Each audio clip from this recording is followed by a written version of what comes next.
ಧರ್ಮಸ್ಥಳ ಪ್ರಕರಣದಲ್ಲಿ ಸರ್ ನಿಮ್ಮ ಅಭಿಪ್ರಾಯ? ಬಹುಶಃ ನಾನು ಈ ಧರ್ಮ ವಿಚಾರಗಳಿಂದ ಭಾರಿ ದೂರ.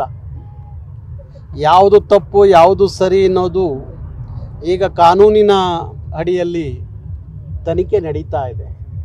ಆಗ ತನಿಖೆ ನಡೆಯುವಾಗ ನಾವೇನಾದರೂ ಮಾತಾಡಿದ್ರೆ ತಪ್ಪಾಗತ್ತೆ.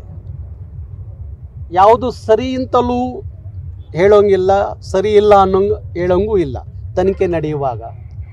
ಅದು ತನಿಖೆ ಪ್ರಾಮಾಣಿಕವಾಗಿ ನಡೆದಾಗ ಅದು ಯಾರೇ ಎಷ್ಟೋ ದೊಡ್ಡ ವ್ಯಕ್ತಿಗಳಾದ್ರೂ ಮಾಡಿದ ಪಾಪಕ್ಕೆ ಮಾಡಿದ ಕರ್ಮಕ್ಕೆ ನಿಜಕ್ಕೂ ಏನಾದರೂ ತಪ್ಪು ನಡೆದಿದ್ದರೆ ನಾವೆಲ್ಲ ಆರಾಧಿಸುವಂಥ ಮಂಜುನಾಥ ನಾವೆಲ್ಲರೂ ಕ್ಷಮಿಸಿರೆ ಮಂಜುನಾಥ ಕ್ಷಮಿಸಲ್ಲ ಅಂತ ಅಂದ್ಕೊಂಡಿದ್ದೀವಿ.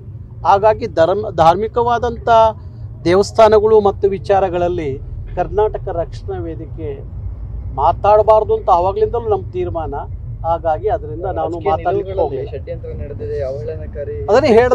ಅದನ್ನೇ ಹೇಳ್ದಲ್ಲ ಬಿಜೆಪಿಯವರು ಏನಾರು ಒಂದು ಕೈಗೆ ಎತ್ಕೊಂಡಾಗ ಕಾಂಗ್ರೆಸ್ನವ್ರು ವಿರೋಧ ಮಾಡಬೇಕು ಅಂತಲೇ ಮಾಡ್ತಾರೆ. ಕಾಂಗ್ರೆಸ್ನವ್ರು ಬೆಂಬಲಿಸ್ತಾರೆ ಅನ್ನುವ ಕಾರಣಕ್ಕೆ ಬಿಜೆಪಿಯವರು ಅದನ್ನು ವಿರೋಧ ಮಾಡ್ತಾರೆ.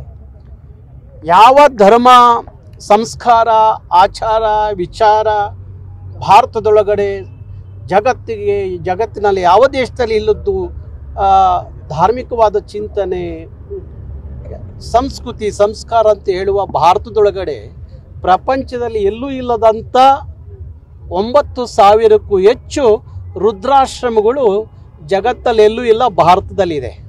ಇದನ್ನು ಚೆನ್ನಾಗಿ ಅರ್ಥ ಮಾಡಿಕೊಂಡ್ರೆ ಭಾರಿ ಒಳ್ಳೆಯದು. ಸರಿ ಸರ್, ಥ್ಯಾಂಕ್ ಯು.